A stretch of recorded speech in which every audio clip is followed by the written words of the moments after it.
Hey, good evening, everyone, and welcome to IWC Self-Synchronization Live. Pardon our technical difficulties opening up the show here, but tonight... All right. Oh, hey, All right. Michaela, we're live if you're ready to go. All right, let's do this. As we all know, technology can sometimes take a turn for the worse. So I'm going to keep my video on no video so that my audio will come through. Dave, thanks for covering for a bit. Good evening, everyone, and thank you for joining us for tonight's broadcast of IWC Self-Sync Live. I'm Michaela. I'll be your host for tonight's session. And I'd like to give a quick shout out to Dave for stepping in and also working behind the scenes to make the broadcast happen. And he'll also be fielding all of your comments throughout the show, so keep them coming as we go through all of our questions. The purpose of the IWC self-synchronization is to share unclassified information to enhance our collective situational awareness and facilitate the continued development of our Navy information warfare community by allowing us to better engage across disciplines and sub-communities. The live sync sessions offer us a way to hear and engage with members of our community we might not otherwise have the opportunity to interact with. And tonight's topic is definitely one of great interest, the IWC construct afloat. And we're pleased to have two well-seasoned information warfare commanders with us tonight, Captains Bryan Braswell and Captain Cliff Bean, who have agreed to take on some daunting questions that you, the IW community, have passed our way to present tonight. So to get started, I need to do the obligatory disclaimer. The IWC Self-Sync is an independent group, not officially sponsored by the Department of Defense, the U.S. Navy, or the information warfare community.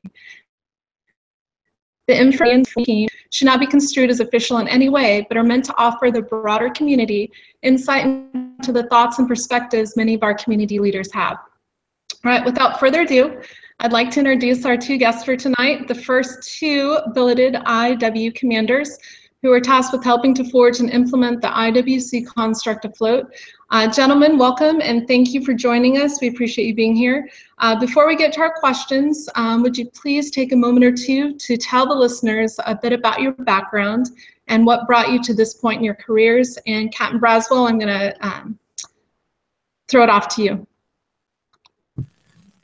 Sure, thanks, Michaela. Just a couple of quick notes. So I'm a career cryptologist commissioned in 1993. I've done 8 years total overseas. My sea tours include, I was the SIWO for the USS Kincaid, Sprint's class destroyer, then CRC for CTF-70, Strike Group 5, in Yokosuka, Japan on the Kitty Hawk, where I relieved Captain Bean many moons ago. Then I was the deputy N2 and force cryptologist at 6th Fleet Navier NavAF. Ashore, I was at Nick Wedge. I was the XO of Nyack Yokosuka. I did my joint tour at STRATCOM as a Cyber Ops Branch Chief, standing up Cyber Command from 2008 to 2011. And then I did an OpNav tour in N2 and 6F3 from 13 to 15, and then moved off to my IWC tour, Strike Group 10 on the Eisenhower Strike Group from November of 15 to July of this year. Now I'm up the Cyber National Mission Force. All right, awesome. Thank you, sir. It seems like you've kind of defined a good pipeline to lead folks to the IWC billet. Captain Bean, what is your background? So I too am a career cryptologist. I started out right out of college, ROTC grad in 1990. Right out of college, went to one of our SIGINT sites in Savannah, Puerto Rico, did a sea tour on a destroyer, did an internship at NSA as a JO, and got my master's degree at night. That was a very informative technical tour. Did a tour on the PAC Fleet staff, followed by a tour at CTF-70 on Strike Group 5. As I said, that's where Bryan and I first intersected. I did a tour at ComNav SecRu when we were working across the community with guys like Pat Count and Jeff Scheit, Sean Heritage, Barb Lopez, Darren Turner, and Admiral Ty. We put together the FIOC concept and kind of our vision for human capital strategy as a community. So that was a great piece of work that's still paying us dividends today. I was the 7th Fleet N39, and then was on the OSD staff down at the Pentagon. I was the CAG, the Commander's Action Group Chief to General Alexander as DERNZA and U.S. Cyber Command, and then commanded out at NSA Hawaii, and did a short stint as the Chief of Staff at our Information TICOM NAV-I4, and then got these orders just last fall to come out here and be the IWC for Strike Group 2. Okay, great. Hey, Dave here again, just stepping in while Michaela is sorting out some internet issues. Hey, we're the IWC, right? So I just want to dive right into our questions. And also for you in the audience, feel free to ask questions in the YouTube chat. If you don't see the YouTube chat, make sure you join from a desktop browser, or feel free to tweet us or post on the Facebook page. So first question, so being the first and second billeted IWCs, how do you feel the integration went during your tour? And if you had to do it all over again, knowing then what you know now, what are some things that you might have done or approached differently?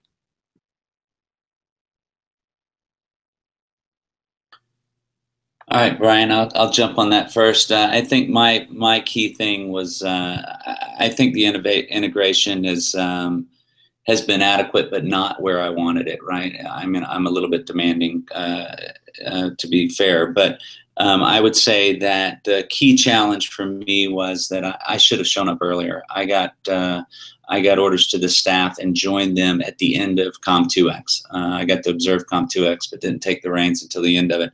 So the team was already built, the processes were already in place, and heading into a combat deployment, my first rule and promise to the team and to the admiral was, I'll break no value, right? And so we tried to integrate as much as we could without breaking value because we had a job to do. So if I could change one thing, I would start earlier. And I think, the guys that are following Braz and I have had the benefit of getting there in time to build their own team. And so that's not a criticism on anything other than timing. Brian? I'll dovetail on what you said there because I had a little more time. I was there before COM2X. I actually arrived during group sale.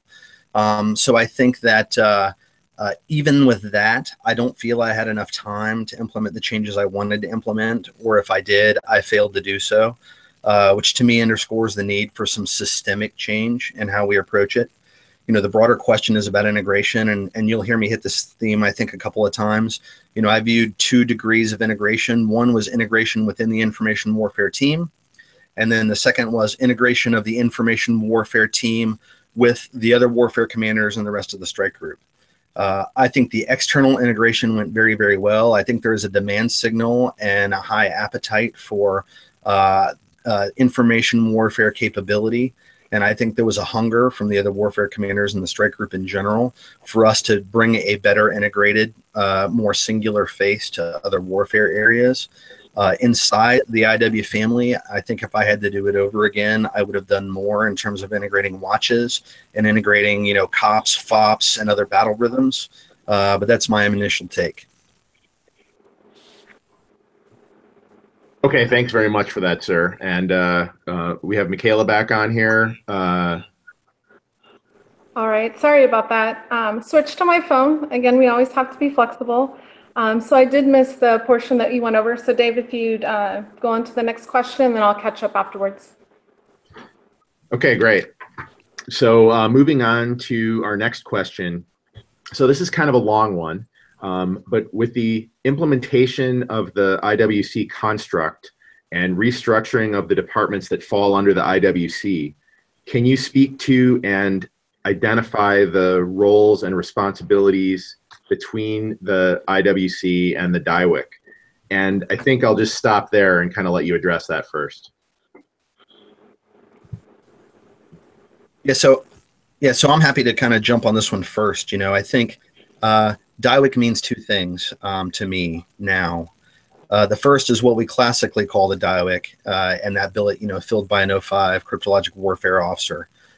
still referred to as the DIWC on our staff anyway. The second is who the actual true deputy is. So who I considered my deputy as an information warfare commander. So if I fell overboard, got hit by a bus, who would I look to sit at the table in my place? And really that was a function of experience, longevity on the staff, longevity with the workup and deployment process. So my N2 was my first, as I considered my true deputy. So he would be the one that I wanted to sit at the table if something happened to me. And frankly, he was my deputy for the bulk of my time at Strike Group 10. After he departed, really my N6 would have then been my true deputy because he had done the deployment and the workups and had kind of the body of knowledge to really sit at the table and support all and really be able to speak to all of our IW equities. And then as he detached just before I did, the true DIWC, our cryptologic warfare officer in his 05 milestone billet, would have then been my deputy. So, I think this gives us greater flexibility in bringing the best and most experienced leader to bear as our true deputy. That's not codified anywhere. That's how I did it. I think the model might be different and other IWCs might be implementing it differently, but that's how I look at things. Yeah, All right, awesome. I'm sorry. Can I follow up with that? We came to the same conclusions without collaborating on that one because, I think one, we're not going to have the billets, at least initially, to do a deputy, a separate deputy billet.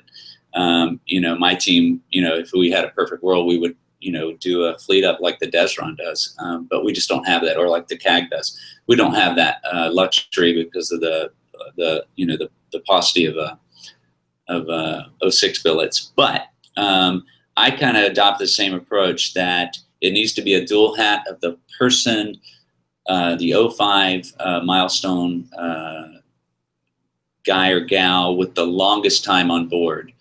And so if we did this in a perfect, as we transition, as we look ahead, if you always keep it to the longest person on, the one with the longest time on board, every one of them gets a shot at being the deputy, and they all get it in their resume because we all know that someday they're going to compete for this billet.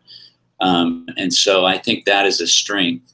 I have tried very hard not to call my cryptologic warfare officer 05 the DIWC. I try very much to refer to her as the N39 to try and pave that culture change that the title deputy is not necessarily the same designator. Part of the question I think that we didn't talk about is, do we think this lessens that role of that cryptologic warfare 05 milestone? I do not. I mean, there's enough work to be done in the electromagnetic warfare spectrum that I'm not worried about that at all. So I think, Bryan, we kind of came to the same conclusions, even though that wasn't one of the things I asked you how you did. It just made sense. And until we have more billets, that's the way we got to go. Okay, so thank you, sir, to both. And so to kind of just follow up on that, so do you see the DIWC role being continued to be filled from the cryptologic warfare community, or might that be potentially open to 18xx, or should it be? And what's the kind of desired pipeline and training path to assume both the DIWC and IWC roles? And should the IWC have previously served as a DIWC, or are these kind of separate from one another? So I'll jump in quickly. I mean, I think Captain Bean hit on it toward the end of his discussion there. I think ultimately we need to continue to detail milestone screened officers to the jobs at the 05 level at the strike group. Today, as Captain Bean and I both did, we used the person with the most experience and the most and the largest bona fides, if you will, as our deputies. So that's reflected in their fit reps. It's reflected in how they were viewed across the strike group. And so while systemically we haven't identified, what do we do with this thing that we call the deputy IWC versus how are we going to do deputies in the future? Captain Bean talks about, fleet ups. That's certainly optimal. And then the deputy takes on a whole new persona, a la the Desron Commodore.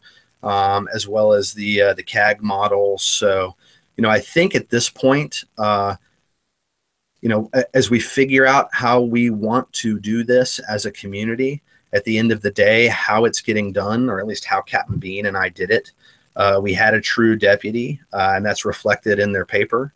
I think it's reflected in their reputations, and it was reflected in how we did business at sea.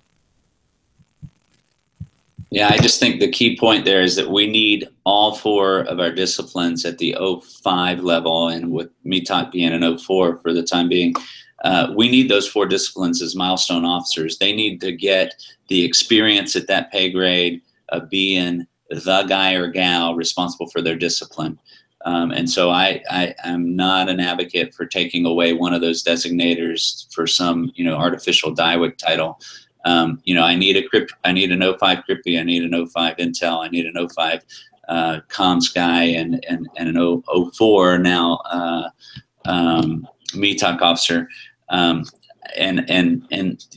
brilliant, I think both of us saw this on deployment, let them run their discipline.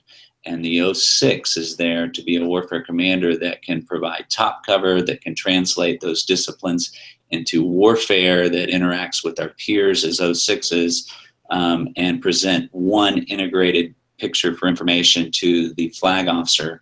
But we definitely need all 4 disciplines, and I wouldn't advocate. While I would distinguish the N39 role and the cryptologic warfare officer coming out there as an 05, I would distinguish that separately from the DIWIC title, and try and make DIWIC the one that's most qualified to be the deputy. All right. Thank you, sir. Michaela, awesome. over Thank to you. you, sir.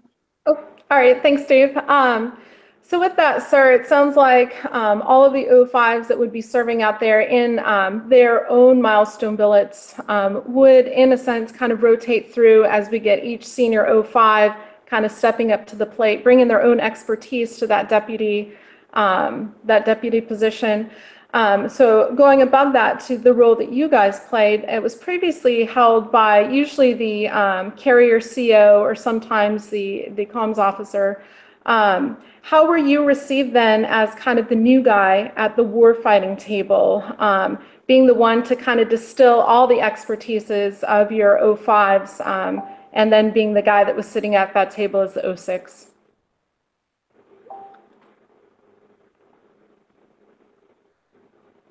All right, I'll go first. So at the 06 level, at the 07 level, not an issue. I was welcomed immediately by my peers. The carrier CO is still a part of the Warfare Commanders Board, even though there are only 4 Warfare Commanders. He's still a critical part of that, because his role, obviously, in the major platform that the HVU is still critical.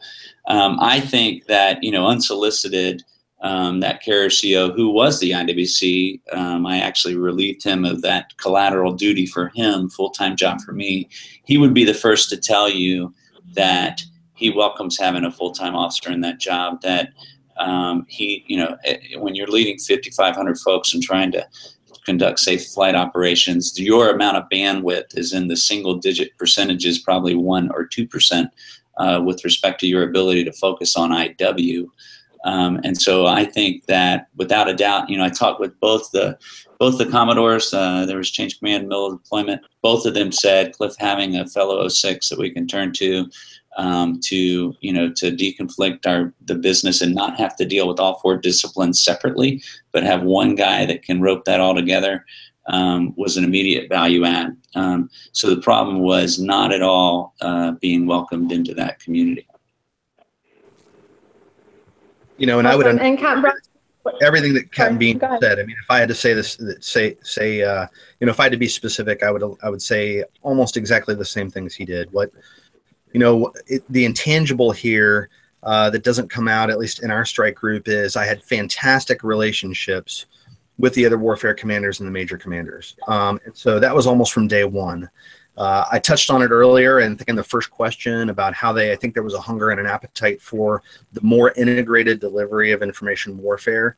And I would say that it spans from the high end working closely with the DESRON commander as well as the CAG on very high-end electromagnetic maneuver warfare schemes of maneuver, all the way to the more mundane. How do we assure C2 in this particular challenging scheme of maneuver? So bringing a single entry point for all information warfare missions, I think, as the days go by and you plan together and you murder board plans together and you shift those plans in response to real world opportunities, the relationships just grow and build. We talk about things being personality dependent in this space, but we're all where we are, I think, because of our ability to or potential to lead. And it's likewise with all the other commanders. And so I think you get in that setting and it's almost like a petri dish. It's ripe for exceptional growth. Awesome. Thank you, sir. We had a couple questions. So one for clarity sake from our audience. Just wanted to make sure that you were heard correctly. The IWC 05 with longevity on staff would be your deputy. Is that correct? Is that what you guys both said? Is the direction you take, Captain Bean? Yeah, I wouldn't be locked into that. I mean, every single, and I've had turnover of several of the milestone officers during this deployment. But I mean, if you got a knucklehead, you obviously don't put them as your deputy, right? I mean, but unless there is a major flaw, then the one that is the longest on board is the obvious choice to me to move into that dual-hatted deputy role, give them the experience, stretch them beyond their comfort zone, prepare them for leading at the next level, and give them credit in their fit rep for that service. So I wouldn't be locked into it, but I certainly would suggest that the longest on board would be the most logical choice to me. All right, awesome. Thank you, sir. Also, one more question from our audience. Are you saying that eventually the METOC should also be screened as an 05 milestone for the carrier strike group?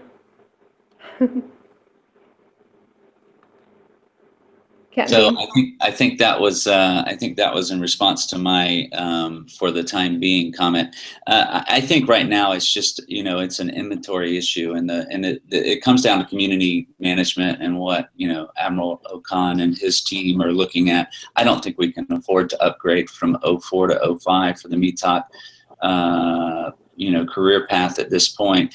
We shouldn't rule it out in the future if it makes sense. I think if you're a METOC officer, I'm going to speak for my METOC officer, it would be nice to be on equal footing, right? It would be nice for them to all be equal. But that is a complicated answer, and we shouldn't rush to solutions. We need to involve the community managers in that decision. In the meantime, I think it works just fine. That we still, all four of them, get milestone experience, and how we integrate those four disciplines with one being an 04, I think is just fine. He's just not going to be the deputy necessarily because those 05s are senior. Awesome. Thank you, sir. Captain Braswell? I had an exceptional METOC officer for the bulk of, I had two actually throughout my tenure, one of whom I spent the majority of my time with. And Cat means exactly right. And it's a billets, bodies, accountability sort of question. That said, I think at the end of the day, we have to provide the opportunity, especially if this model continues, and we continue to pick IWCs from all communities. We have to provide all communities the opportunity to serve as a deputy in some capacity, and that includes METOC. So, while my METOC officer was selected for 05 during our tour, I would say that from a capacity capability perspective, absolutely could have served as deputy, just like all the rest of my 05 milestones. Okay, awesome. Thank you, sir. So it really depends on the group of people that you have, and being leaders, you play it by ear, and you want to set your folks up for success as they're ready for it to take that on, is what I'm getting from your response.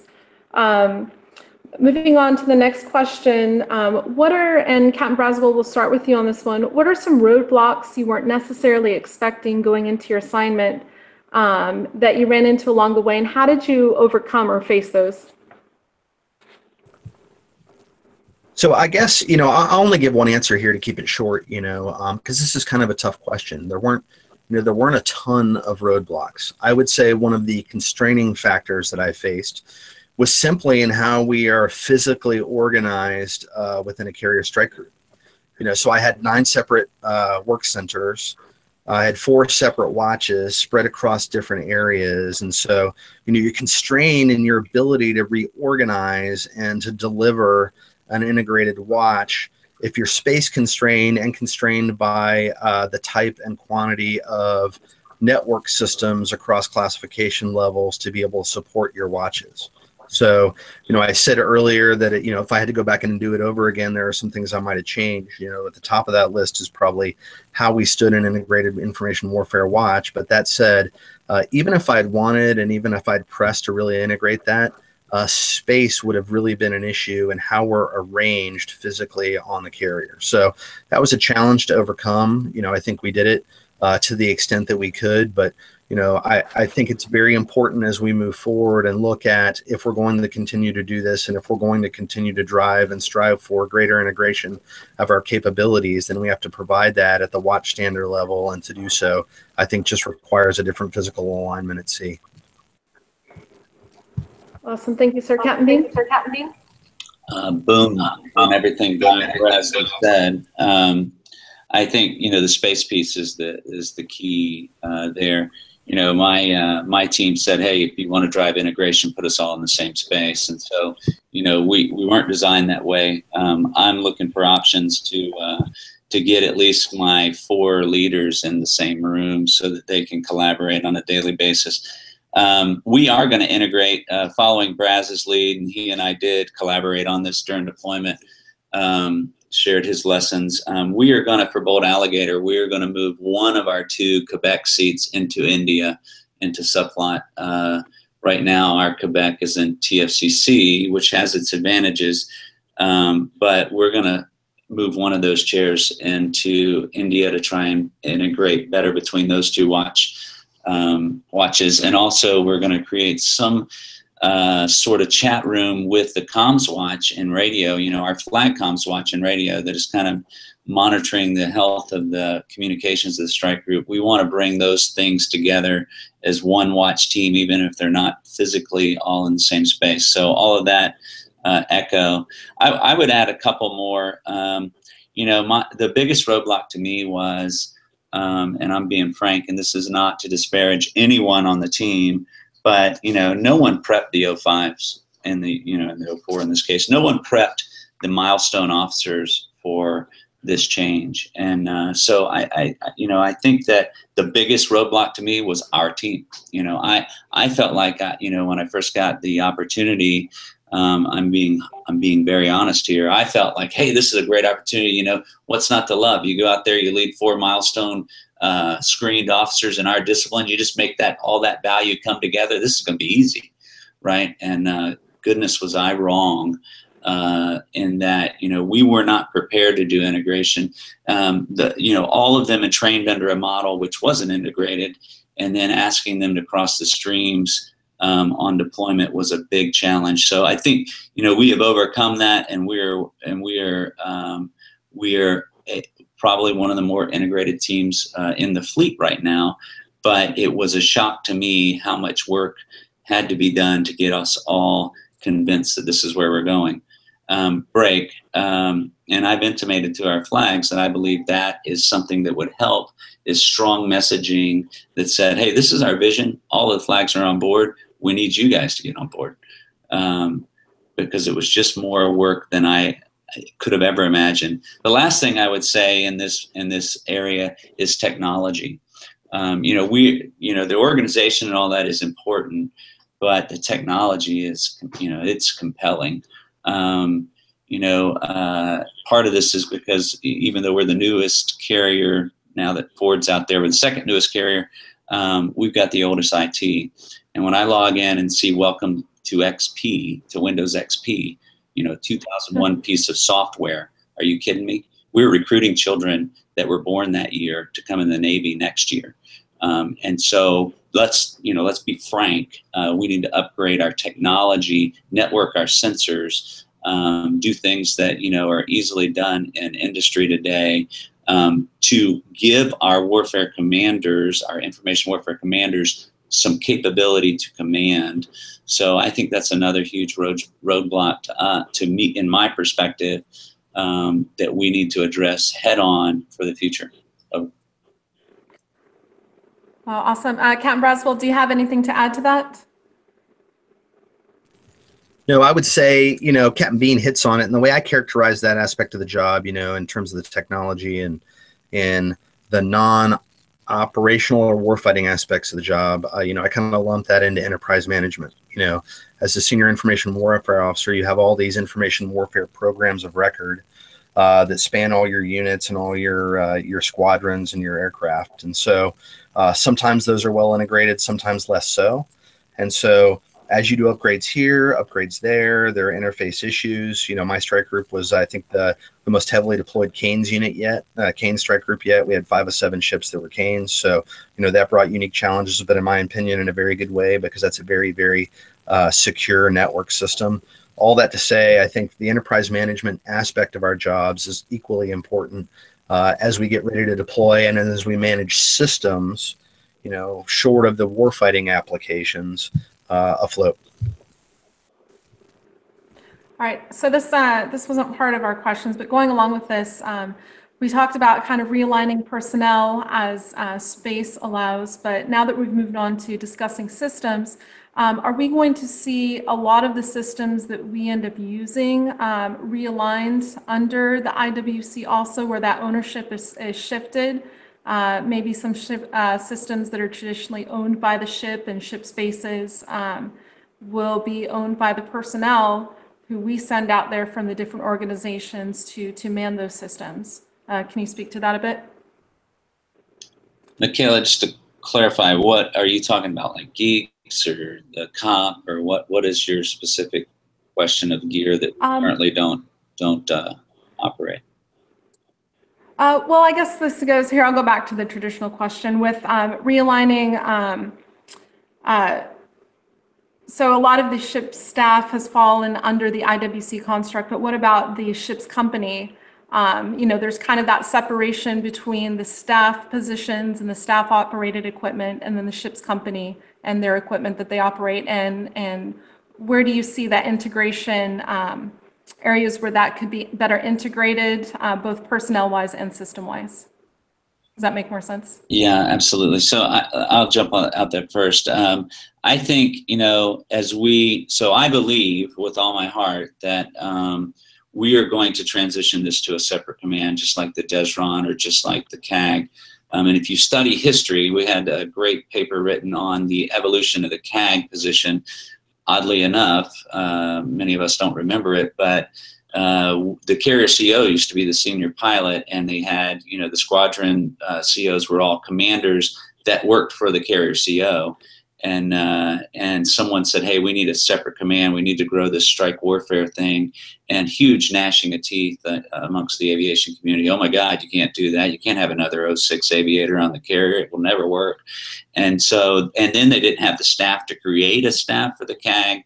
And so that came out of the squadrons and out of Hyde. And it was a very painful process for those involved. Now we look back on it, it's like, duh, of course we need a CAG. Of course that works like a champ.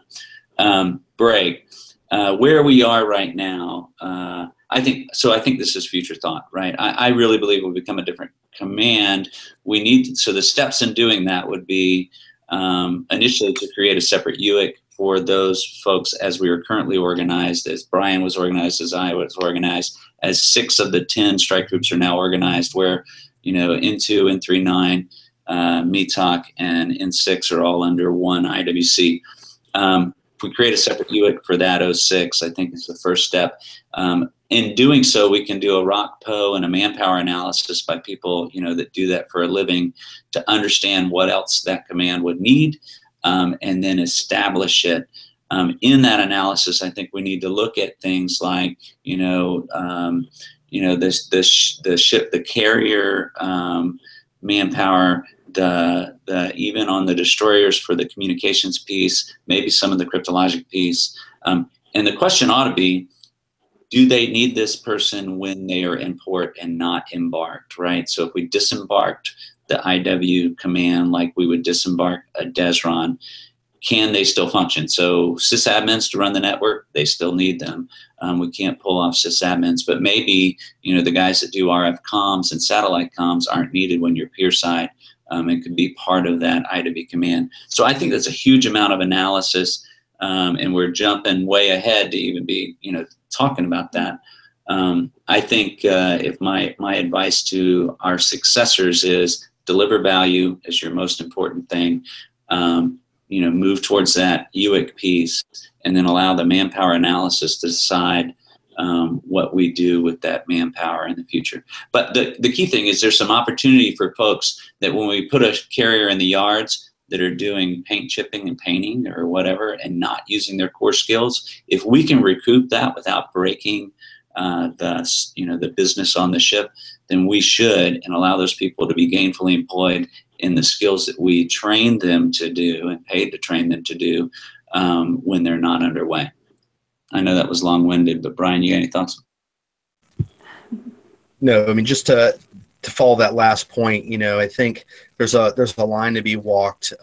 You can't replace sailors who live within the lifelines, and having been one of those IW types who live within the lifelines of a ship, attached to that ship, there's a certain value I think you bring to the ship, and that the ship as a whole brings to you in your career, being integrated there. So I think we have to leave some of that. The question then becomes, and this is, I guess, to Cliff's, comments on analysis, what should we leave there, and what should we take to be part of an IW command element that can then go off and do cyber flags, or go off and do, a version of Joint Warrior. I mean, I'm just thinking of the kinds of things that you use CAGs or Desrons for when they're not deployed. They do other things. And so I think there's plenty of analogs in our community there as well. Yeah, I don't think this is a 1 or a 0. It's not one end of the spectrum or the other. It's a 0.5, right? And we need to be very deliberate and delicate in how we handle that, because, for instance, we could pull. I mean, if we pulled everybody off, who does SSO, who does security management on our destroyers, and who maintains the gear. So this is not this isn't an all or nothing answer. It's somewhere in the middle. All right, thank you, gentlemen. Shifting gears just slightly, there was a comment and question. So with the shift within the community to the IWC as a production goal, does this discourage specialization within the sub-communities? And how does this correlate to the recent elevation of cybercom? And Captain Bean, your eyebrows raised, do you want to? Hey, what question number did you just ask me, or was that something else? This was from the folks listening in, and I think with this topic being discussed, it seems like there's an overwhelming shift within the community to the IWC. But I think, as you kind of hit on a little bit, it's just part of our overall spectrum of what we do within the IW community.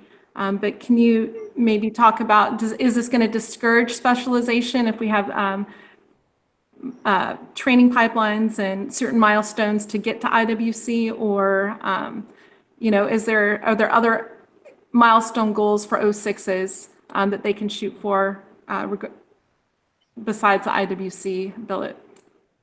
Well, perhaps in cybercom. Or... Yeah, I should have let Bryan answer this one first. That's some high-end thought. So the relationship of NSA splitting with Cyber Command, I do not see that as having an effect on the IWC construct at all. I think that what we bring. So to the specialization piece, I guess I'll answer your question instead of telling you what I wanted to tell you. I think I want us to run 4 very robust disciplines at the 05 and below, cross detailing it. If we can cross detail at the 04 level for XO, good on us. 05 for CO or XO, good on us. But I don't want to water down the disciplines. I'm speaking as a human, not on behalf of anybody else. I don't want to water down the disciplines. I have extreme value for all 4 of the disciplines that we deliver at the 04 and 05 level for their technical competence, and we can't break that. So in my view, the way we're doing IWC today is exactly right. And we've got to figure out the math on the numbers, because we may need to, we got a community management issue here with the numbers of captains we have. But let me just put it to where it is now. We're raising 4 very rich technical disciplines, and then at the 06 level, they're starting to cross detail quite a bit. And then we're picking the best of those that had command experience with a strong fleet experience to go do this IWC thing. I think that's exactly right. I think that I am, if you're looking at skills that we desire in our flag wardroom, it is that they operate as 1860s. They operate as officers who are no longer connected to their designator, but who operate as, as a leader of 4 disciplines. And so, and that's what Bryan, I think, would agree. That's what I've learned in this job. I've been yelled at for the weather just as much as I've been yelled at for comms. And I goodness gracious, my understanding of fleet comms is quite extensive for someone of my background. So anyway, I don't want to break specialization, and that's not what this is about at all. It's about a capstone tour at the end of I shouldn't say at the end. I'm not that old, but at the right spot in your career to lead these disciplines.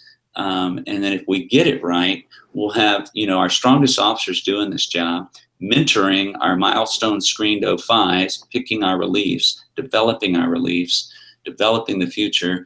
And then some of those are going to get lucky enough to become part of the flag wardroom and go drive policy and resourcing and R&D based on recent strike group experience. Right now, if you ask any of our flags when the last time they were on a strike group, it's in many cases over a decade.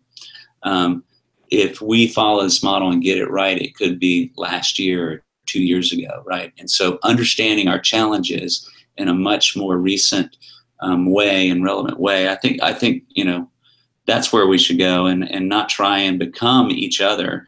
If we're going to become each other, then we're no longer specialists, and URLs could do this work. I hope that was clear. I think so, sir. Captain Braswell, do you have anything to add to that?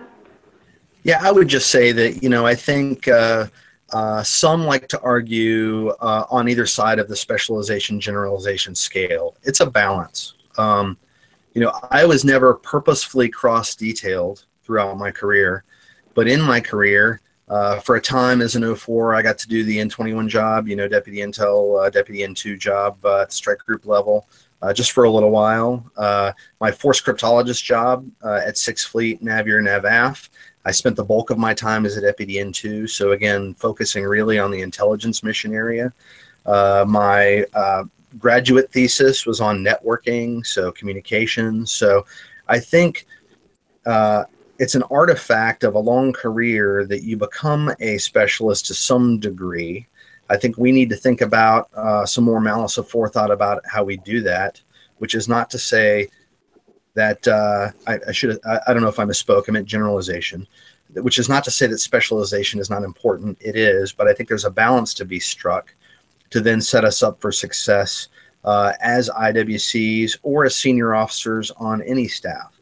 The last part of your question, I think, was about the cybercomm elevation. And to me, that's just symptomatic of the increasing demand, and I think recognized importance of an aspect of our mission set. So, to extrapolate that, I think is a step too far, really. But I think it's indicative of the emphasis that that warfighters place on our disciplines in a broader sense. All right, awesome. Thank you so much, gentlemen. I'm going to take another question that pertains from the audience regarding the 06 IWC position. Is this eventually going to become a milestone to be eligible for flag? If not, would you recommend it? That was from the audience. Captain Bean, since Captain Braswell just. So I don't think so. I mean, I think that certainly they're going to be very competitive because the screening process that gets us here is very tough, right? So you're screening your post-command 06s, right? So if you do some math there, it's pretty hard. That's some pretty selective group, right? I mean, 55% of your commanders make captain. I don't know what it is statistically. The details would have to answer you, but I can tell you my year group, only 17% of those got major command, and now we're taking 25% of those.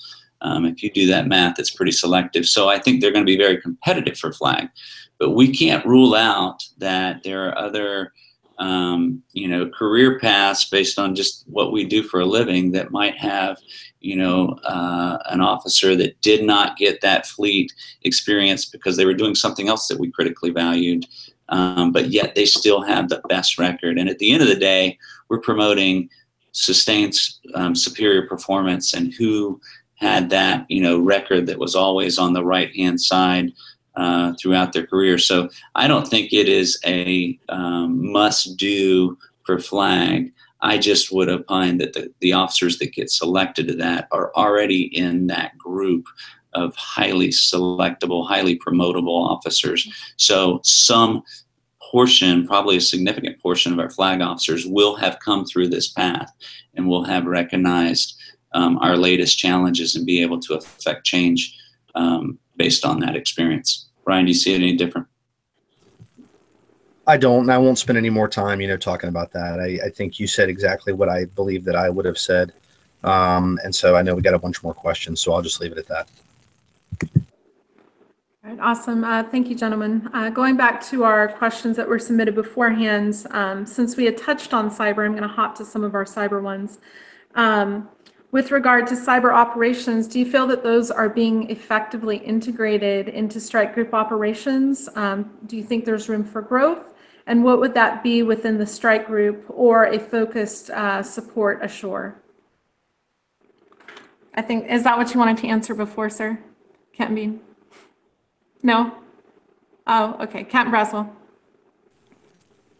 Yeah, so I think I would say, it's a growth industry all around. I think, yes, the short answer is yes, effectively integrated into strike group operations. Cyber covers and touches a lot of different things. And so as we increase and improve our interconnectedness and ability to leverage the broader enterprise, us as a warfare area, and then our warfare area supporting the others, and their ability to leverage offboard sensors and offboard enterprises, I think, yeah, it's being effectively integrated, and that's increasing.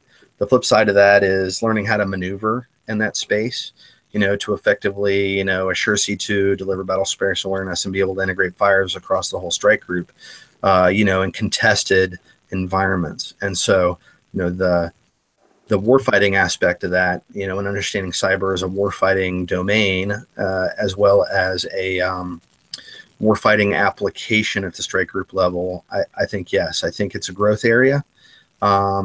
I think its growth is limited to some extent in certain aspects at the strike group level, just as a function of where we travel and how we do business, the growth ashore. And if you look at, Captain Bean's paper and the case that he makes there, I think, that really underscores this question in general.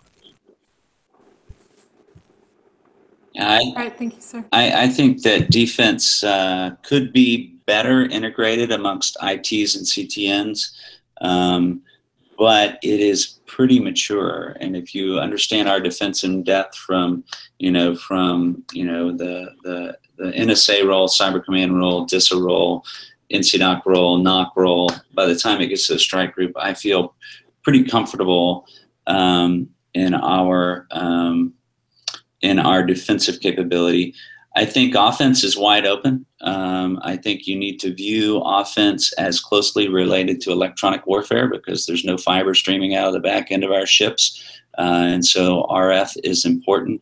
I think the authorities associated with electronic warfare give us opportunity with respect to that.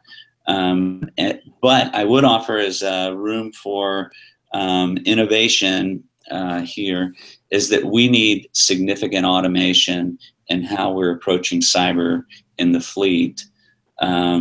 Machines operate at network speed, humans do not. I wrote about this in a recent challenge we had in the community with patching, and I just said, we're using record messages to command and control defensive networks that operate at 38 million knots. I mean, you got to do the math to convert 1/3 of the speed of light to knots, but that's the speed of warfare that we're dealing with, and we're trying to see to that with record messages. It doesn't make sense to me as a human. I equated that to trying to do a MoBoard in a cockpit of an aircraft, right? It just doesn't fit. MoBoard works great for a ship when you got 50 minutes to make a decision, but it doesn't work in the cockpit. And I think, and now we're elevating that from Mach 1 to 38 million knots at network speed. We got to figure out how to let the machines help us instead of trying to put a human in the loop. Over. Gotcha. Captain Braswell, do you have anything to add to that? The one thing I will say, Cliff touched on, the integration of defensive cyber and, standard network operations, I think, if you will, this whole divide between IA and C&D, and that is absolutely, as Cliff points out, an area for integration afloat. I know 1020 is doing great work, and they're pushing and they're rowing as fast as they can in terms of integrating with those of us afloat. I had a fantastic defensive cyber team that was very, very well integrated with our big decks team. So I really like and appreciate Captain Bean's examples there at the end. Very true. So there's organizational and organizational constructs and organizational dynamics that are tied into these warfare areas that I think are kind of beyond this discussion. All right, I'm going to follow up with the NSA Cybercom question. With the mandate to split NSA and US Cybercom, do you see the IWC group aboard the carrier being able to, or being incorporated into additional cyber-related operations under that split? Do you see us having more latitude to conduct operations? Well, I guess first I would say it'd be premature to presuppose a split. I would just say that as things evolve in our warfare area and as organizations ashore evolve that both support and depend on us for that, I would say that our communities, all 4 of our communities and our broader information community writ large are well postured to support that demand signal. I think in the fleet, we've been fairly aggressive about ensuring that we understand cyber, we understand the potential applications, essentially across all the information warfare areas. And I think we're well postured to do that, however we evolve more broadly ashore and afloat as time goes on. Awesome, thank you. Captain Bean, do you have anything additional to add? There's a lot I would love to talk about at a higher classification on this topic, but to me, it is opportunity. It's just opportunity. One of the things that we should not lose sight of is, one of the benefits of putting a senior IW officer out here is being able to leverage our operational shore commands and bring them to bear on the strike group's priorities, right? And so being that interface to leverage all that is ONI, all that is 10th Fleet, all that is CINMOC, and bring it to bear on what matters most to one star underway in the Gulf or underway in the Med or wherever they may be. And so it is easy for me to jump to the future of being able to bring to bear cyber mission teams along those same paths. And so this is wide open. We're building those teams, and I know that they're in varied stages of readiness, but this will be our future. you know, it might be too early for us to understand the impact of that right now. Hi, sir. We have a couple questions regarding O5 milestones and what are some things that an O5 should focus on while they're currently assigned to a joint command that would prepare them better for an O5 milestone position at sea. So that was one of our audience questions. Captain Braswell, do you want to touch on that? What might be something good for an O5 to focus on if they're currently at a joint command to better prepare them for an O5 milestone at sea? So I would say look, listen, learn, and look for opportunities to contribute maybe outside of your specialization area. You know, my joint tour was at Stratcom working cyber back when cyber was still fairly new. Fairly well out of my comfort zone, and cyber touched a lot of things. So I got to learn a lot about networks and how we as a national force are networked. I would say look for opportunities to participate in OPTs and talk with your shipmates, whether you're the same service or different services, on their perspective on whatever it is that you're discussing. So, you know, I think it's not always easy for us to get out of our comfort zones there. And sometimes, you know, a lot of these joint tours are fairly high op tempo staff kind of assignments, and there are not a ton of opportunities, but I would just say seize them when you can.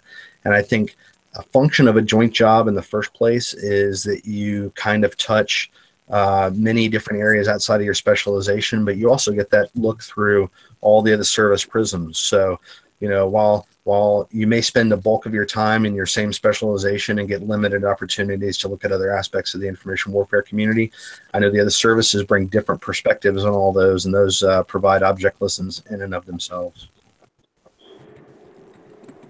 Awesome, thank you, sir. Captain Bean? Yeah, bingo on that. I think a couple other points to add on. You know, the diversity of thought on a joint staff is pretty powerful, just for what Bryan said. You've got different services, you got different warfare areas, and so you will learn. Treat it as a learning experience. I also would say treat it as a field trip. Go understand how that joint command works, both in the J codes and in the boards, you know, the B2C2WG, you know, the boards and cells, and how it functions. Take opportunities for OPTs. It's hard work. That means you're going to work longer hours than you would if you didn't do the OPT. But that is where you will earn your medal in planning, which is critical to us on the strike group level. Everything we do is a rapid CONOP building, you know, procedure. Every single day underway, we're building some sort of CONOP for how we're going to do the next operation. So planning is a key thing to gain in that joint tour. And the JOPS planning that your Army brethren, even though they can bore you to tears, they bring a lot to bear in how to plan properly, the Marine Corps too. And so learn planning. The other piece that I think is more prevalent at joint commands, and especially our regional joint commands, is the theater security cooperation and understanding from the COCOM level down what strategic impacts we're trying to have for the, you know, the myriad countries in that AOR. That kind of is the big picture to me of realizing how we all have to fit into that, you know, that fabric when it's done. At the end of the day, I would say it's all about decision advantage, right? That's what we do afloat. So understanding how the PIRs flow through the joint staff, how we solve those, how we leverage the national system to meet those, that is also critical to what we do afloat in all 4 disciplines. Over. Awesome, thank you, sir. I have another O5 milestone type question. So where would the training, and this is from the audience, where would the training reside for the proper integration or symbiosis of the IWC, and more specifically, training that would properly integrate the O5 milestone team that you guys discussed earlier? Where would that training reside, or where do you see those O5s getting that preparation that Captain Bean, as you mentioned, you feel that was lacking, that would have probably assisted in prepping all those O5s for that integration? Yeah, I'll jump out on that first. So I think our standing up of the NAV IWDC is a critical piece of this to capture best practices in TTPs and make them homogeneous across our strike groups. And so I want to come back to that. The second piece of it is the IWTG of creating training for our disciplines. But let me give you a couple of examples of things that I think are ripe for integration.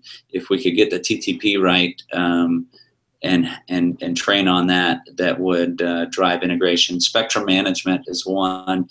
We're currently stovepiped across comms and radars. And actually, link in my strike groups, I've got to turn to the JICO for the link piece as well. So I got 3 folks on one staff dealing with spectrum management. Not optimal, not accountable for what our use of the spectrum, much less can we account for how we defend that or operate and maneuver in it. Collection management's another. I currently have to turn to 2 people for collection management, 1 for comms, 1 for radars. Doesn't make any sense to me.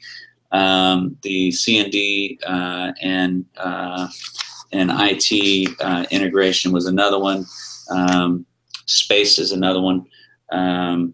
Planning, currently we send 4 different guys to the JPGs from all 4 disciplines. Why couldn't we have 1 or 2 planners represent the rest of us?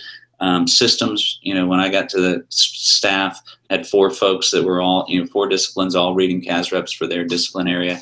Why couldn't we just have 1 guy or gal reading CAS reps and keeping us all abreast of the casualties and strike groups? So those are some low-hanging fruit to me of areas that cross all 4 disciplines, or 2 or 3 of the disciplines, that if we put together processes and TTPs on that immediately, and we've got some from deployment that we're sharing with NAV IWDC, but if we made those shared across the strike groups, and that's what we train to as a part of workup, integration would become part of the workup process. Bryan, what do you think about that? So, I think you highlighted how the integration is ad hoc, and the number of folks we have looking at different functions. You mentioned specifically planning group support. Eventually we did have folks who were able to go and represent both comms and electromagnetic maneuver warfare, or intelligence and METOC. And so we, instead of sending 2, we could send 1, or instead of 4, we sent 2. From a training perspective, I think we train to specializations, and we only do that adequately. And a lot of it is on the job, and a lot of it is experiential, from things like your joint tours, or things like your cross details, or just functions or where you've served.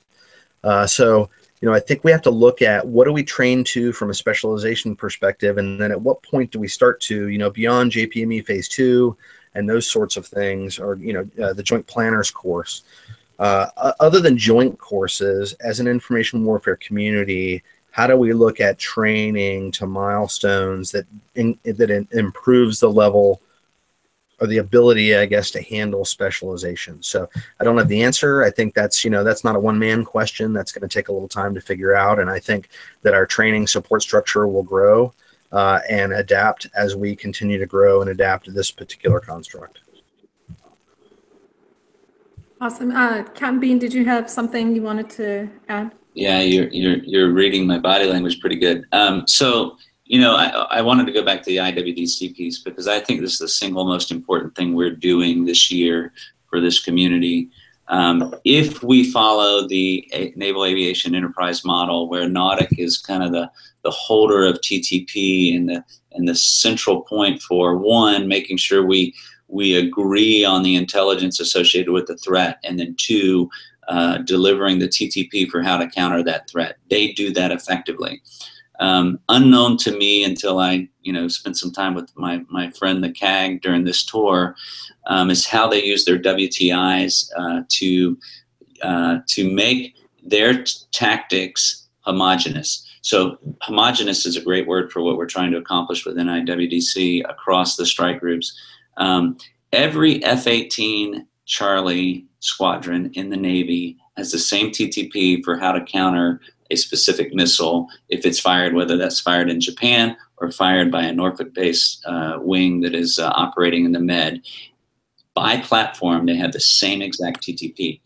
That doesn't mean they don't innovate across each squadron. If a new innovation were to happen in CAG 8 on the F-18 Charlie, and they came up with a new way, a new tactic to defeat something, that would go back to NAUTIC. They would do the math on it, make sure it made sense. They'd send it out to Fallon and test it, and then it would be pushed to every F-18 Charlie squadron in the Navy. And so the same thing for Echoes, same things for Foxtrots, same thing for Growlers. It is homogenous across every squadron in the Navy. And so if we could adopt that model and the way we do these TTP for things like spectrum management, collection management, our business, if we could use IWDC and NAV IWDC as our repository for great ideas, but to maintain a standard across the strike groups, that we all approach it the same way, and if we have a better idea, we all adopt it. I think that is revolutionary to the way we're doing business, and it's probably been what's held us back from making advances over the last 30 years that we've been looking at C2W/IW. Our lack of standardization has probably kept us back more than anything. Over. Hey, I'm going to jump in here. Sir, I'm actually going to throw. Sorry, Captain Braswell. No, I just want to say one thing quickly. Cliff says, IWDC is likely one of the most important things we do this year. I would take that a step further and say that we've got to get that right over the course of the next 5 to 10 years, due to the extent to which that's going to affect the rest of our communities as we grow WTIs. As we send WTIs out and back and grow this cadre of officers. I kind of joke here because one of the things I focused on our deployment was our doctrine and how our doctrine is really kind of out of whack with what we're doing in the fleet today, which, sort of makes sense. I mean, it takes time to codify the things that we're doing. So, this is one of the things that IWDC has taken on. And, there's a JO there that I've served with a couple of times. And, I used to call him, routinely. And every time I call him, I'd say, have you rewritten the doctrine yet? Is it all done yet? Is it all done yet? I mean, I'm joking because that stuff takes time, but at the end of the day, we've got to codify it and then yet codify it in a way that we can innovate within it, much like the aviation enterprise, as Captain Bean mentions. Awesome. Thank you, sir. I want to roll a question from the audience into that. So with us codifying this doctrine and the TTPs, is that something you see us eventually using then as our major warfare commanders are being certified in different events or exercises prior to the integration of the other warfare commanders, like at the WASX or the ASWX? Do you see those kind of being the standard by which then our information warfare commanders are certified if they're implementing those across the board with all their personnel and all their disciplines? I could absolutely see it going that way. I mean, as I look at it now and I look in retrospect and you look at the air wing, they do air wing Fallon, there's certain criteria they have to meet. Then they come, there's certain criteria they have to meet at the group sale phase, before we then move to the integrated phase and so on. So, I think it's entirely reasonable to expect similar wickets, if you will, for us as a warfare community as we move through the continuum and certify to deploy. If you look at the integrated phase and, thinking back on our COMP-2X and looking at the electromagnetic maneuver warfare aspects of our COMP-2X, it was varsity and there was an expectation that we as a force, with me as the supported commander, would get it right, and we had to do it. And, while not information warfare specific, it was a big check mark, if you will, in that whole strike group wide certification phase. So I think as that becomes ever more important with how we maneuver as a force, backing that up and how we prepare to do that as information warfare commanders, I think that's entirely reasonable. Awesome. Thank you, sir. Captain Bean, do you have anything additional? No, I agree with all of that. I think it already is to some extent, but it could be so much more. As I think through, some of the things that we have in place with C5I fast crews and as Bryan mentioned, the high end, the advanced phase of the COMP-2X. But there were numerous times during deployment where we had to demonstrate those skills, and so I absolutely believe it'll be a part. One of the things that we did on deployment we developed some new TTP on an emerging threat that came up after we left the East Coast. And as a good example of, as a good news story, the TTP we developed, we put into play cards that looked just like the Strike Group 4 play cards that they had tested us with during COMP2X, and brought that back. And then Bryan's team actually exercised that during their SUSTEX. So while we were still in deployment, we innovated, we came up with new TTP for integrating non-kinetic and kinetic fires. We documented it, we got it back to Strike Group 4, and then Bryan got to exercise it in his SUSTEX, and it's a part of all the COMP2Xs. So, if with energy and an innovative spirit, this doesn't have to be something that takes years, right? It can be that we're learning from each other's experience even while we're still deployed. Awesome, thank you, sir. Captain Braswell, do you have anything additional to throw out there? No, I'll just say that that's a great example. The threat that Captain Bean speaks to wasn't really one when we were there, and it only increased in importance. So, there was discussions, and obviously we did a SUSTEX because we had to be ready to surge deploy. And if we surge deployed, I didn't want to die, right? So it's in my best interest to learn from those who've gone before us and adapt those TTPs. So while I wasn't officially graded on it during SUSTEX, or I didn't really grade myself on it, it was important to me, and I made it a priority for our SUSTEX, and I'm confident that we could have executed the TTP on deployment if we had to execute a surge. Awesome, thank you, sir. I know we've gone over time, and both you gentlemen said you don't mind going over a little bit further, but I know we haven't even gotten to the URL or the RL questions, so I do want to get to those because there's been some questions on those. But before I do, Captain Beanie mentioned Carrier Strike Group 4. I just want to, I have a question, like, what is the IW community presence within Carrier Strike Group 4 now? And what role do they play in getting all these strike groups ready to go out?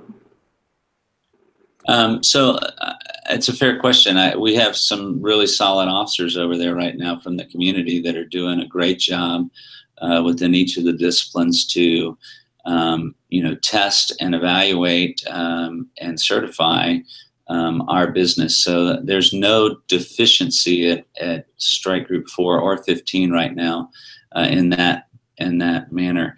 That being said, I think that Strike Group 15 has already brought in Al Brady, if I got that right. Al was just on CSG 1, I believe, and he rolled over to Strike Group 4.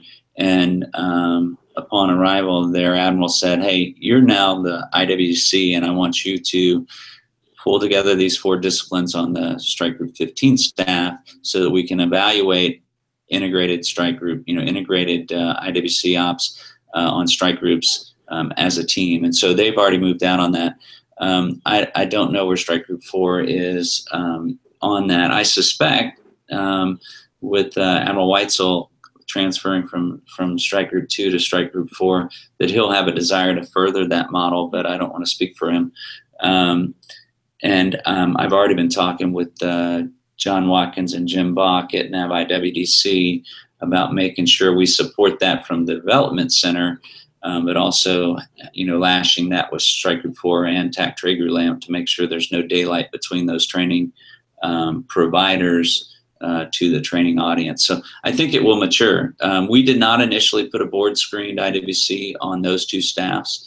I would advocate for that. I don't know where we are from a community management perspective, but if you were to ask my opinion, I would say unequivocally yes, we should do that. One model we ought to consider is taking a guy who just finished, his tour at a deploying strike group, short touring him and rolling him into 4 or 15 to then apply that to that experience to the next one. We've done that in the past within our disciplines, and it's worked really well. Over. Awesome, thank you, sir. Captain Braswell? No, having gone through an entire workup cycle and then an entire sustainment cycle with Strike Group 4, you have tremendous professionals there. doing great work across the information warfare disciplines. They're not integrated there. However, they integrate themselves. So, I think we just, we have to look as a community at how we do that. If we're going to train to this concept, then our training strike groups, our strike groups that train us, obviously need to inculcate that in some way, shape, or form. So I think that's something we absolutely have to look at. But I think that, it's not the only place we're not doing it. So we have to look, at the mock levels and others, I think, on how, how do we better integrate information warfare capabilities at all levels of war. Awesome. Thank you, sir. We have another question from the audience, kind of a non sequitur, but do you expect to see any changes in the direction, i.e. the strategy or vision of the IWC, or do you simply seeing us carrying on and moving forward with the direction that you both have set us out and set an example for us with the goals? And I think I'm capturing this question right. With the goals that you were sent forward with to integrate, to support the warfare commander and helping them fight the ship and in representing all of the expertise and disciplines within IW. Do you see us changing that at all, or that going a different direction? So I'll jump on that one first. What I think is we're learning, we're evolving. To me, it's absolutely clear that this is a step in the right direction. It leads to better integration of our capabilities within the family. It leads to better integration of our broader information warfare capabilities with other warfare areas. How this will evolve and how it will improve, and there's a number of other questions I think I've seen, that tie into this about, is it a command at sea? Is it not a command at sea? Captain Bean and I both touched on, what do we leave what do we leave embedded with the ships or squadrons? What do we make part of the information warfare commander team? That's going to be informed, I think, by IWDC as they evolve and they evolve our operating constructs. So, I'm hesitant to really predict the future, much farther beyond, what we're doing today. I think the bluff for me, again, is that this is absolutely a step in the right direction. And I think the possibilities are nearly endless for how we could better improve and evolve the functions that we execute within the information warfare commander team. Yeah, I think the key word there is agility. If you go back to the concept paper that was written at NAV I4 and staff with all of the IW flags last fall, the first paragraph is about one standard model across the strike groups. And so just recently I briefed kind of an idea for that model to Admiral Kohler and NAV IWDC. And I think, the next step is pushing it to my peers, which, the good news is that the IWCs, the sitting IWCs right now are emailing several times a week right now. We're sharing challenges and solutions and collaborating in a very healthy and productive manner.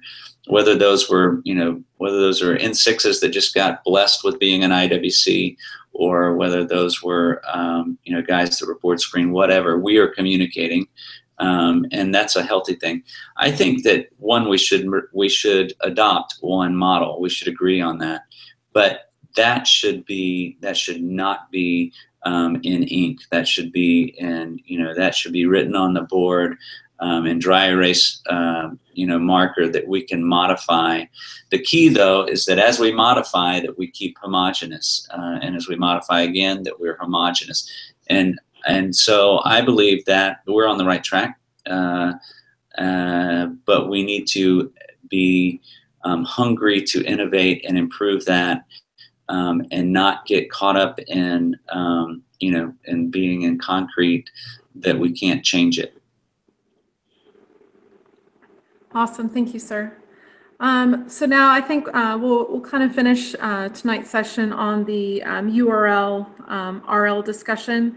So there's been talk that with the implementation and integration of IWC Afloat, the IWC community as a whole is looking to shift from restricted line to unrestricted line.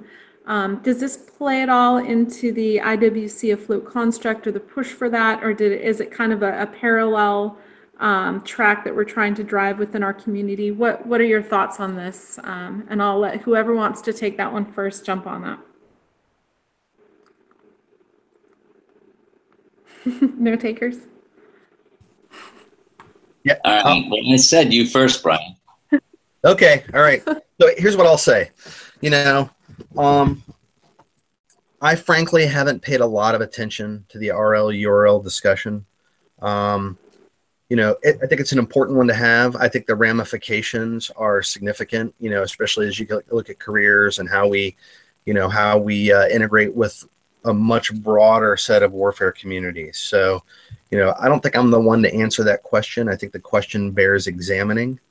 I think it's a separate issue from the information warfare commander construct and how we do that. I think, you know, for now, that question aside, the question for us as a community ought to be, how do we do better at delivering agility, to use Captain Bean's word, and maneuver either supported or in a supporting role to others at the Navy's, you know, combat unit of issue, which is the Carrier Strike Group. So I think that's the nearer term and the important question in front of us with the IWC. And I think that should be a big focus of those of us who go to sea and do this business. I think that obviously plays to some extent into, you know, we build bona fides at sea now and how we do that. And then we sit at the table and we're fellow warfare commanders. And so, you know, I think it's inexorably linked to the URL RL question. But again, I think that's a future issue. I think for now we focus on our business at sea, improving how we do that. And then I think the rest will come as it should one way or another to that question. Yeah, Bryan, you hit every point I had written down on this question when I first saw it. I think, you know, my answer is this conversation is interesting but not compelling. If it's meant to be, it'll happen. I think what we have to focus on is delivering value, as Bryan said. And that value for us, if you boil it down, in my mind, it's decision advantage. And CNO just wrote about this recently. It's not about who has the information. It's who is able to use that deluge of information to make the better decision. And that's what we are here to do, whether that's, you know, the environment or whether that's intelligence or, you know, the signals piece, the EMW piece, or whether that's delivering assured C2. It is what we do. You know, we talked about in the operational pause event that we just did as a fleet, our staff talked about how, you know, battle space awareness buys down risk because it eliminates variables in the things that we know and don't know. Battle space awareness and what we deliver across those 4 disciplines reduces variables and reduces risk. And so what we do is of extreme value. We need to keep doing that. I would say that, you know, I've talked with folks a lot smarter than me that have done time at the Bureau, and we need to be very careful what we ask for on this one and don't rush into a complex, never rush into a complex scenario, right? This one's complex. There are implications of how we promote officers. You know, we have a struggle at creating 05 commands, and to be an 06 command billet doesn't necessarily mean you came through an 05 command wicket because of numbers, not because we don't want it to be that way, but just because of math. Very, you know, inconvenient thing called math. And so that would not look normal to the URLs right now, because every single person that has 06 command in the URL environment had a successful 05 command.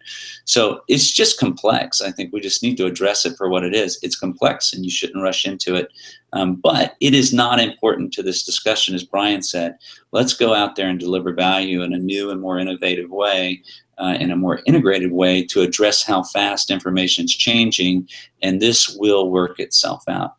I think in some ways it's putting the cart before the horse, or going out and buying sales for a boat that you haven't bought yet, right? I mean, we'll get to it. Over. Tracking, sir.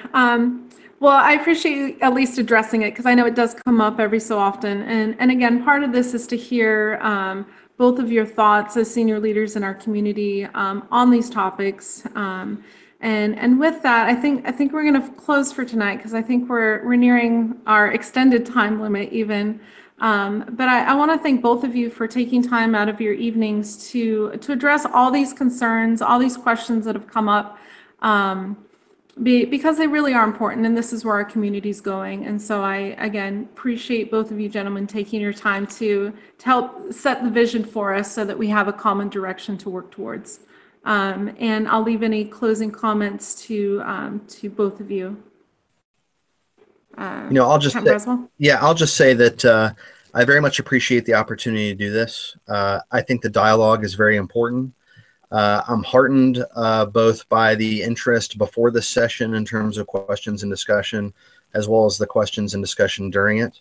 I think the level of interest in it is indicative of the interest that we all have in delivering value at the strike group level.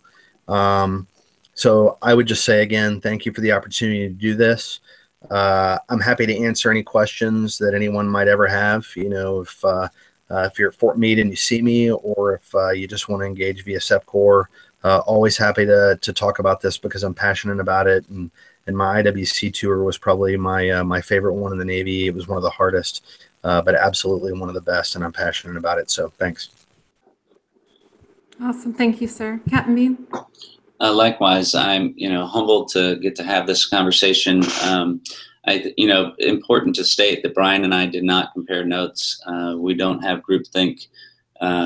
If we do, it's just from doing the job, not because we compared notes on our answers. I think this is incredibly important to our future. I do believe this is exactly where we're going. One of the things we didn't talk about is, who in the Navy is going to address the information explosion that has happened in the last 2 decades? Who is going to address, the way the adversaries are using, off-the-shelf technology to threaten us in new ways every day and innovative ways every day? It's us. And so we have done the right things to put our community together from a shore base. It is now time to put our communities together afloat as one integrated fight under a commander. And I do believe it'll become a command. And so I'm excited about the opportunities created there. And I'll just close by saying that history is made every day. And what happened today, 30 August, is now history. It's going to happen with or without us. We choose every day on how we're going to shape that history. And so I would call to arms all of us out there that are, especially those junior to us. It is your future to create, and so go shape history and be excited. I would go back today, after 26 years. I would go back and swap places with an ensign in a heartbeat to get to face the opportunities that you will see in this business as 4 integrated disciplines. So, thank you, Michaela. Thank you, Dave. Thank you, Bryan. It's good to see you.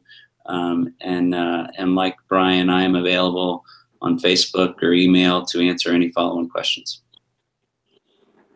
Awesome. Thank you, gentlemen. And that concludes our session tonight. We appreciate all those who listened in and participated. And please join us for our next session to be announced. Thank you.